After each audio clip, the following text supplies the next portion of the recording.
आदरणीय प्रधानमंत्री जी, ये चंबा जिला हिमाचल प्रदेश का सबसे दूर का कठिन परिस्थितियों में रहने वाले लोगों का जिला है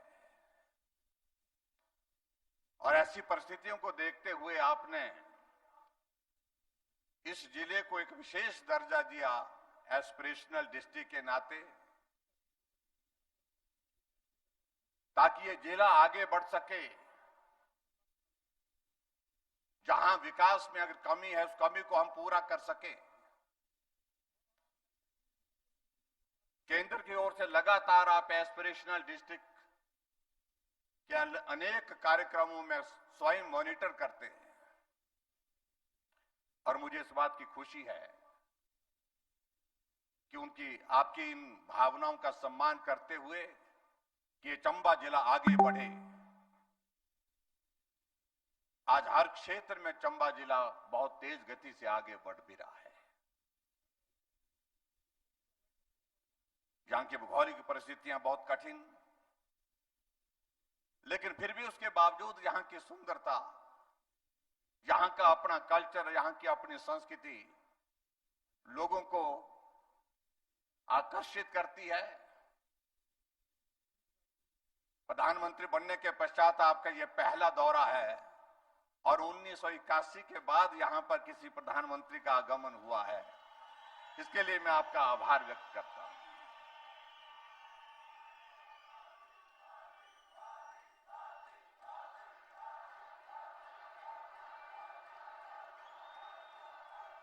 और हमारे लिए प्रसन्नता का विषय है कि आप हिमाचल प्रदेश की संस्कृति को कितना दिल के करीब रखते हैं। मुझे याद है केरल की एक छोटी सी बच्ची स्कूल में पढ़ने वाली देविका, उसका नाम, एक भारत श्रेष्ठ भारत के अंतर्गत उसने चंबा के ऐतिहासिक बहुत पुराना गीत जो है, माए नी मेरिए शिमले नी बसना चंबे जाना जरूर, केरल की एक बेटी ने गाया था और आप तक वो गीत पहुंचा, आपने सुना और उसके बाद आपने ट्वीट किया। आपके कार्यालय से मुझे संदेश आया, इस बच्ची ने बहुत बेहतरीन तरीके से हिमाचल का गीत और चंबा का गीत गाया है और आप भी ट्वीट भी करिए, इस बेटी को शुभकामनाएं भेजिए, बधाई भेजिए। मैंने व्यक्तिगत रूप से पत्र लिख करके उस बेटी को पत्र भी लिखा और उसको शुभकामनाएं भी दी। आप इस प्रकार से हिमाचल के साथ जुड़ करके काम करते हैं। हिमाचल की भावनाओं को, छोटी छोटी बातों को आप इतना ध्यान रखते हैं, हम कभी इन बातों को भूल नहीं सकते हैं। हिमाचल में आपने इन पहाड़ों को सिर्फ देखा नहीं है, देश के बाकी प्रधानमंत्रियों ने इन पहाड़ों को देखा। पहाड़ों की तारीफ करना एक विषय है, लेकिन आपने हिमाचल प्रदेश के पहाड़ों को चढ़ा है, उतरा है। हिमाचल प्रदेश में एक नहीं अनेक ऐसे स्थान हैं जहां आप पैदल कई किलोमीटर चल करके लोगों से मिलने के लिए पहुंचे हैं, मंदिरों में पहुंचे हैं। इसलिए सहज रूप से आपको किसी बात को हम समझा नहीं सकते क्योंकि आपको सब कुछ मालूम है। यहां का जीवन किस प्रकार की परिस्थितियों का रहता है, यहां की जीवन की कठिनाइयां क्या है, यहां के लोगों की विशेषताएं क्या हैं, यहां की संस्कृति क्या है, तमाम सारी बातों से आप अच्छी तरह से वाकिफ हैं। और इसलिए हिमाचल जब आते हैं, हमें नहीं लगता कि देश के प्रधानमंत्री आए हैं, हमें लगता है कि हमारे परिवार के मुखिया अपने हिमाचल के यहां पर हमारे बीच में आए हैं। यही एक भाव हमको आगे बढ़ने के लिए प्रेरणा देता है और यही एक भाव हमको आगे बढ़ने की ताकत देता है। और मुझे इस बात की प्रसन्नता है कि हिमाचल में आपका इन 5 वर्ष के कार्यकाल में जो हमारी सरकार का पूरा होने जा रहा है, 9 बार आपका हिमाचल प्रदेश में आना हुआ। इस तरह से कोई प्रधानमंत्री हिमाचल के लोगों को इस तरह प्यार देने के लिए कभी नहीं आए।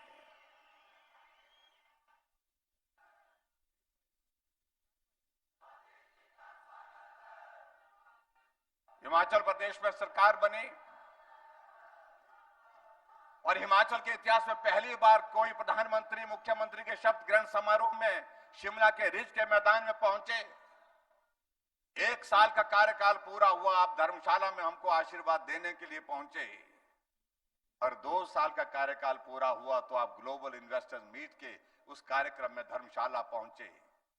बीच में कोविड का दौर आया, लेकिन उसके बावजूद कोविड के उस दौर में भी हिमाचल प्रदेश में जो एक अटल टनल रोहतांग एक बेहतरीन तोहफा आपके सुझाव से आदरणीय पूर्व में प्रधानमंत्री अटल बिहारी वाजपेयी जी ने जिसकी शुरुआत की थी, उस स्वप्न को साकार करने के बाद उसको पूरा करने के लिए कोविड के उस माहौल में भी, कोविड के उस दौर में भी जब आना जाना बंद था, मिलना जुलना बंद था, आपने वर्चुअली नहीं एक्चुअल आकर के जो है उस टनल का उद्घाटन करने के लिए आप मनाली उतरे। मनाली से रोहतांग टनल से होकर के सिसु तक पहुंचे, लाहौल तक पहुंचे।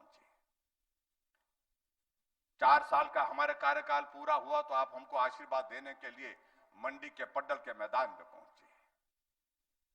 8 साल का कार्यकाल आपका पूरा हुआ तो आप पूरे देश की सारी जगह को छोड़ करके हिमाचल प्रदेश के शिमला के रिज के मैदान से देश को संबोधित करने के लिए पहुंचे और उसके पश्चात मुख्य सचिव की बैठकों के लिए आप धर्मशाला पहुंचे और धर्मशाला 1 दिन नहीं 2 दिन आप रुके। 1 दिन रुके और दूसरे दिन पूरा उस बैठक को करने के बाद आप वहां से गए और उसके पश्चात अभी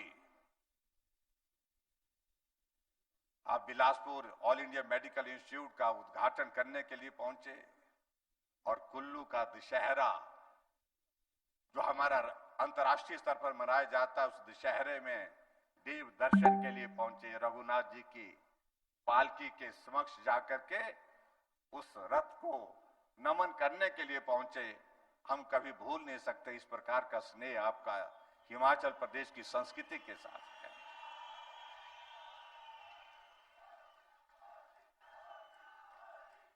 मंडी में हमारा युवा मोर्चा का कार्यक्रम था, उसमें आपका पहुंचना नहीं हो पाया मौसम खराब होने की वजह से, लेकिन मुझे इस बात की खुशी है कि आपने वर्चुअल माध्यम से उस कार्यक्रम को संबोधित किया और बारिश होने के बावजूद भी हमारे 1 लाख से ज्यादा नौजवान उस कार्यक्रम को देखने, उस कार्यक्रम में भाग लेने के लिए वहां पर पहुंचे थे। और आज आप एक बार फिर हिमाचल प्रदेश को एक नहीं हजारों करोड़ रुपए की सौगातें देने के लिए फिर से देवभूमि हिमाचल प्रदेश में पहुंचे। आप इससे पहले ऊना जिला में आकर के वंदे भारत जो रेलवे की एक बहुत बड़ा तोहफा आपने दिया, हिमाचल के लिए वो सपना है। मैं कह सकता हूं हिमाचल के अंदर रेल आना, रेल चलना ये सपने से कम नहीं है, और वो भी ऐसी ट्रेन जिसमें आधुनिक तमाम तरह की सुविधाएं उसमें उपलब्ध हैं। आज आपने उसकी शुरुआत की, उसके लिए मैं आपका आभार व्यक्त करता हूं। और उसके साथ साथ में जो एक बहुत बड़ा तोहफा बल्क ड्रग फार्मा का आपने दिया, जो मात्र 3 पूरे देश भर में आपने दिए हैं, उसमें से एक हिमाचल के लिए आपने दिया। हम कैसे भूल सकते हैं आपके इस एहसान को। कभी जिंदगी में हमने सोचा भी नहीं था इस प्रकार का तोहफा हमको मिलेगा, जहां 20,000 से ज्यादा नौजवानों को रोजगार मिलेगा। हजारों करोड़ रुपए का इन्वेस्टमेंट उसमें आने वाले समय में आने वाला है। और उसी तरह से IIIT का आज विधिवत उद्घाटन हुआ। उसके बाद आप चंबा के चौगान के मैदान में पहुंचे और यहां पर भी 48 मेगावाट का चांजू का और उसके साथ साथ में 30.5 मेगावाट का देवथल चांजू 2 प्रोजेक्ट उनका शिलान्यास कर रहे हैं। और उसके साथ साथ में लगभग 3,000 करोड़ रुपए की लागत जो पूरा होने वाला हमारा प्रधानमंत्री ग्राम सड़क योजना का 3रा चरण है, उसका भी आप शुभारंभ करने के लिए हमारे बीच में आए हैं। आपका मैं हृदय से यहां पर अभिनंदन करता हूं, स्वागत करता हूं। मैं समझता हूं कि बहुत लंबी बात कहने का कोई अभिप्राय नहीं। हम आदरणीय प्रधानमंत्री जी का संबोधन सुनने के लिए यहां पर आज आतुर हैं, लेकिन मैं इतना जरूर कहना चाह रहा हूं, ये चंबा जिला एक एस्पिरेशनल जिला, जहां सुविधाओं की कमी, साधनों की कमी भले हो सकती है, लेकिन योग्यता की कमी नहीं, क्षमता की कमी नहीं, आगे बढ़ने का जुनून, उसमें कोई कमी नहीं। और हम चंबा जिले को लगातार आगे बढ़ाने में हम सफल हुए हैं। यहां सड़कों का नेटवर्क हमने मजबूत किया, सड़कों के साथ हेल्थ सेक्टर में हमने बहुत सारे संस्थानों को मजबूत किया, इंफ्रास्ट्रक्चर भी मजबूत किया।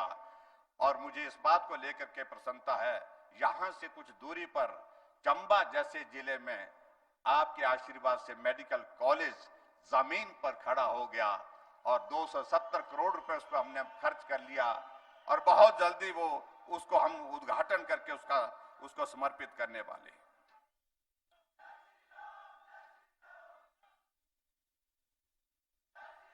आदरणीय प्रधानमंत्री जी, प्रधानमंत्री ग्राम सड़क योजना के अंतर्गत हम हिमाचल प्रदेश के लोगों का पीठ का बोझ उतरा है। पूर्व में प्रधानमंत्री अटल बिहारी वाजपेयी जी ने इस योजना को शुरू किया था और स्वाभाविक रूप से अगर ये योजना अगर नहीं होती, आज मेरे हिमाचल प्रदेश में जहां 39,500 किलोमीटर सड़क हमने बना करके तैयार की है, उसमें से 20,000 किलोमीटर सिर्फ प्रधानमंत्री ग्राम सड़क योजना का योगदान है। शायद अटल जी ने उस वक्त भी इस बात को सोचा होगा, ये पहाड़ पर रहने वाले लोगों के लिए जीवन बहुत कठिन है। पहाड़ चढ़ते हैं तो पीठ पे बोझ होता है, पहाड़ उतरते हैं तो भी पीठ पर बोझ होता है। और ऐसी परिस्थितियों में ये हिमाचल के लिए एक वरदान साबित हुआ। मैं आपका हृदय से आभार व्यक्त करता हूं। आज आप तीसरे चरण की शुरुआत कर रहे हैं, इसे हिमाचल प्रदेश के लोगों के लिए सड़क के नेटवर्क का एक बहुत बड़ा, एक नेटवर्क के माध्यम से बहुत बड़ी एक मदद मिलेगी। मुझे इस बात की भी प्रसन्नता है कि आपके आशीर्वाद से हिमाचल प्रदेश में ऐसी चीजों की शुरुआत हुई है जो हम कल्पना नहीं कर सकते थे। All India medical institute Himachal Pradesh में होना, यह हमारे लिए सपने से परे की बात थी, लेकिन ये हुआ है। ये तब संभव हुआ जब आप देश के प्रधानमंत्री होने के साथ इस हिमाचल प्रदेश को अपना और सिर्फ अपना मानते हैं। इस भाव के साथ ये संभव हो पाया है। मैं आज के इस कार्यक्रम में एक बार फिर से आपका स्वागत करता हूं, आपका अभिनंदन करता हूं। और हम चुनाव के करीब हैं, बहुत करीब हैं, और हिमाचल प्रदेश की हमारी सरकार ने इन 5 वर्ष के कार्यकाल में कोशिश की है गरीब के करीब रह करके काम करने की। अगर गरीब के करीब रह करके काम करने की कोशिश की है, उसमें मैं दावे के साथ कहता हूं, उसमें हम निश्चित रूप से सफल हुए हैं।